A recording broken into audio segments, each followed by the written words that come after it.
Vetëm 1 minutë apo 2 minuta. Kështu bllokohen rrugët në Tetov. Parkingu paralel po del të jetë faktori më ngulfatës i trafikut në qytetin e Tetovës. Këto pamje që ishin jam për dishmëri në qendër të qytetit. Në vendin ku trafiku duhet të lëviz lirshëm, ku gjenden shumica institucioneve, veturat ngecin për kohë të gjatë. Problem në vete del të jetë edhe për ata që paguajnë parking në vendet e dedikuara dhe më pas nuk mund të dalin nga parkingu për shkak të shoferëve të papërgjegjshëm që parkojnë veturat paralelisht. Nga komuna e Tetovës, përveç apeleve për ndërgjegjësim të qytetarëve dhe shtim të kontrolleve të policisë së trafikut, thonë se po tentojnë të gjejnë edhe zgjidhje permanente për këtë dukuri negative në qytetin e Tetovës. Kryetari i komunës së Tetovës, Bilal Kasami, tha se është krijuar një komision që do të punojë për detektimin e hapësirave të reja për parking, me çka pritet të katërfishohet numri i vendeve të parkingut. Ai shpreson se me këtë projekt të zgjidhet problemi edhe me parkingun paralel.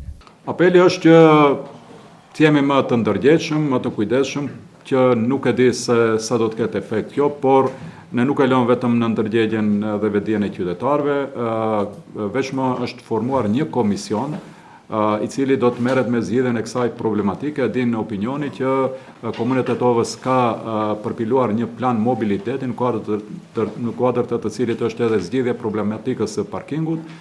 Komisioni do të punojë në mënyrë integrale për zgjidhje të këtij problemi që nuk kupton identifikimin e gjitha vend parkimeve dhe investimeve apo intervenimeve të cilat duhet të bëhen që ata të vendohen në funksion, po ashtu edhe identifikimin e parkingeve private dhe zonave tjera ku do të mund të parkohen veturat që nuk kupton edhe në për rrugë, ku edhe deri tash do duhet të identifikohen gjitha rrugët të cilat me një vendim do duhet të përsaktohen, a do të jenë me regjim të dykashëm apo të njëkashëm, ku njëna, më thënë, trasë e rrugës do shfrytëzohet për parkim prasht.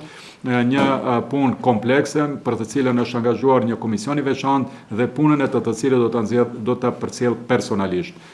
Si rezultat i kësaj ne presim brenda një periudhe 1 vjeçare të kemi dikun 3 fishimin apo 4 fishimin e vend parkimeve në qytetin e Tetovës.